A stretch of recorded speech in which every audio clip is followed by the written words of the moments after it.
Good morning, everybody.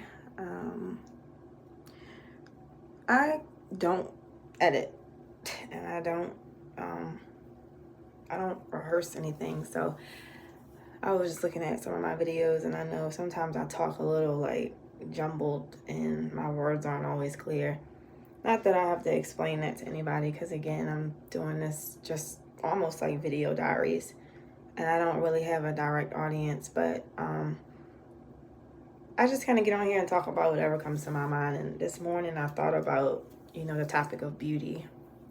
And I know in this world today, it's very, it's hard to feel confident in yourself a lot. We all, first let me say, we are all beautiful. Everybody who has been designed by God is beautiful. It says it, that God made you, you were wonderfully, fearfully, and wonderfully made in the eyes of God. So let me just first start by saying that everyone is beautiful, everybody.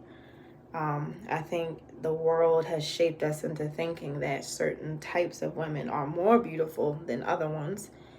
But again, that's in the eye of the beholder. I know for me, I struggle with it a lot, and I still do. Like I said, aging was really hard for me to accept. I have a lot of arrested development, so to speak, and I tend to want to be like forever 21, and I'm looking at 21-year-olds trying to keep up with them. Not really trying to keep up. I'm not gonna say that, because my style and my fashion has always been the same. I've never been normal. I kind of stand in a league of my own. But trying to be confident in that sometimes around certain types of people is hard when the trend and the culture is telling you to look this way or that way. And I just want to let you know that you are a very beautiful person, despite what anyone tells you. It's written, you are.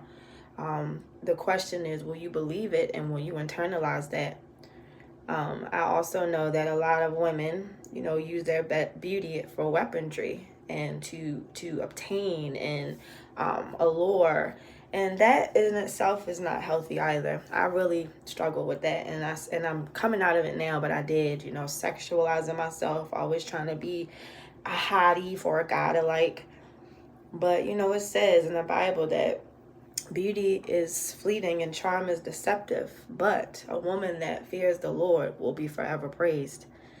And when the love of God comes inside of you, there's a beauty that you start to have that nobody can put their finger on. You start to attract different people and you don't even try.